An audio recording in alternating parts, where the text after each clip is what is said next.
Alright, what is going on, everybody?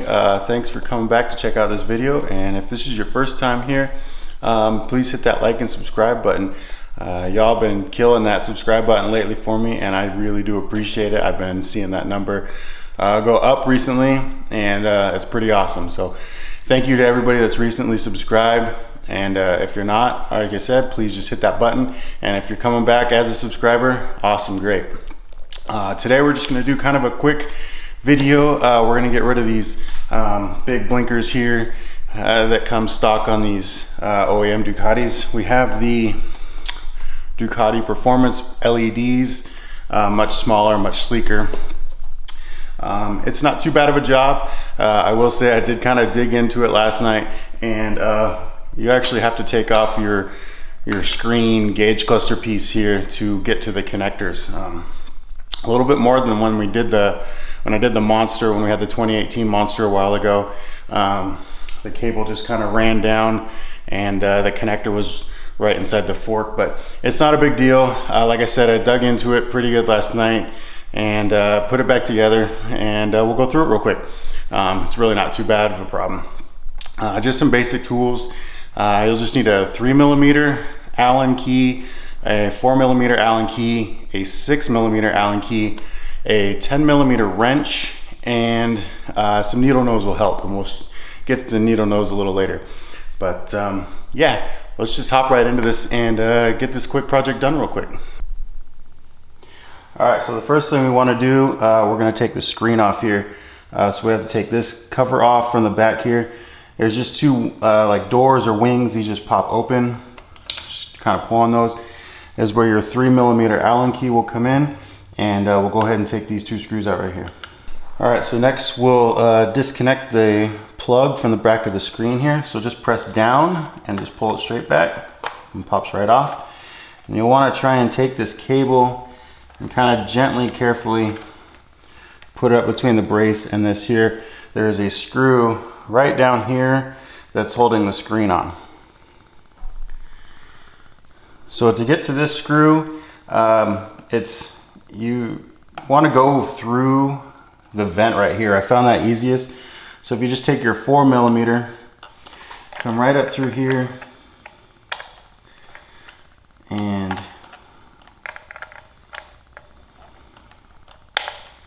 get in there.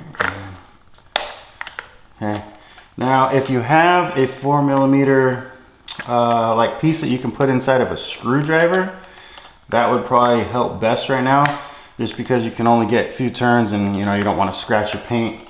And this is also the time where you want to have your needle nose handy and a place to put this screen as soon as you pull it out, because it is kind of tight to get this screw out, and you don't want to drop it because you got the horn underneath there, and the coolers, you got your headlight stuff behind there too, so it might not fall all the way out, but so yeah, it's a little bit easier with a screwdriver.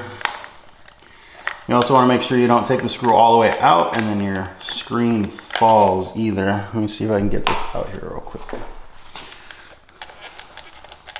It is a fairly long screw because it goes through two rubber mounts.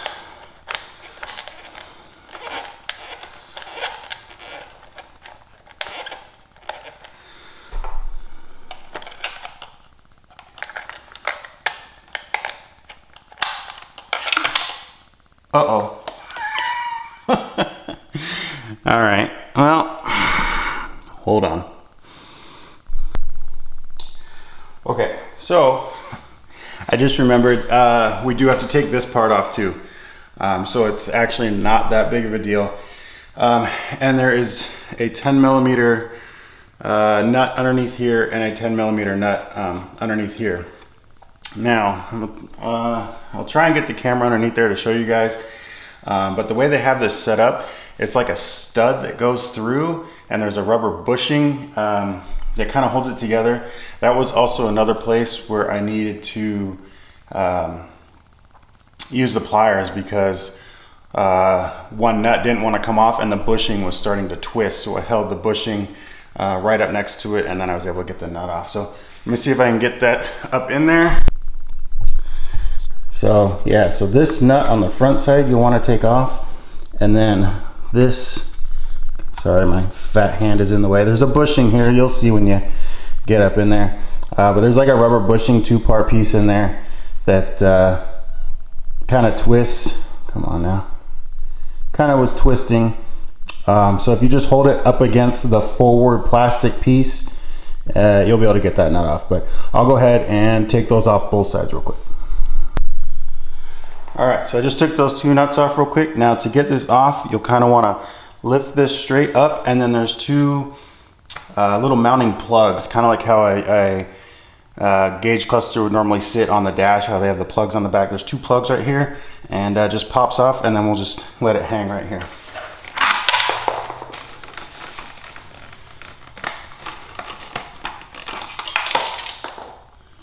And there's that screw that we dropped. And there's also 2 plastic washers that go on the bottom side. Right here, 2 of them. So you want to make sure those go back on. And here's the screw for our bottom of our dash. All right, so the blinker cables, they're right under here. Now this is where I stopped last night. So I know, looks like they're right under here. I might have to cut this zip tie, and then yeah, so let's do that real quick. All right, so I cut the tie here.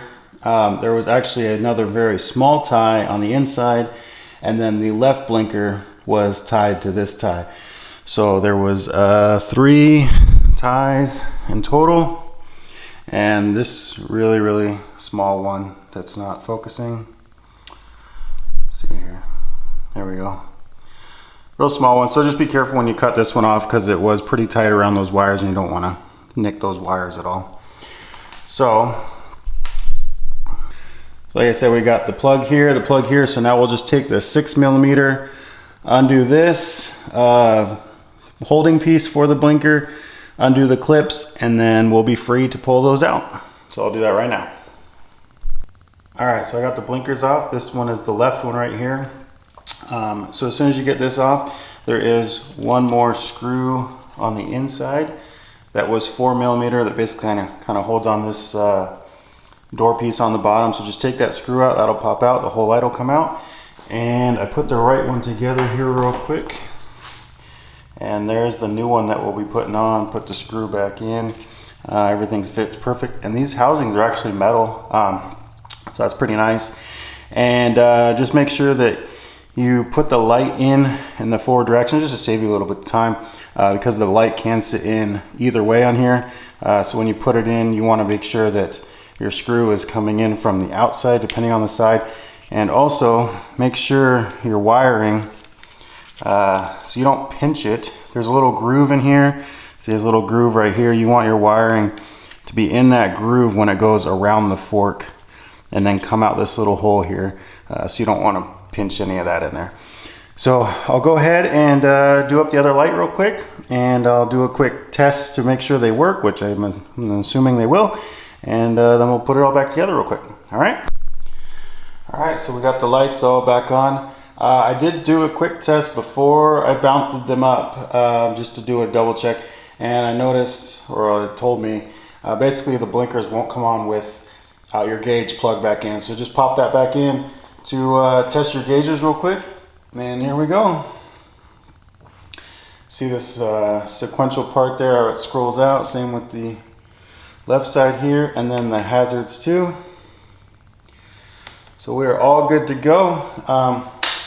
I'll go ahead and put all this back together here, and then we'll just take a quick look at the very end and see how it all looks when it's all back together. But as you can already tell, grab the old one here, how much smaller and better that looks. So all right guys, like I said, we'll just put it back together real quick, put a few zip ties in.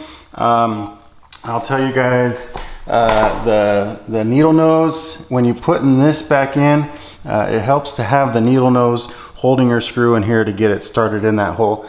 That would be kind of my tip trick to getting your screen back on, and you don't have to take this back off to fetch your screw again. So, all right, see you guys in just a sec. All right, here we are, all back together. As you can see, final product, everything's back in.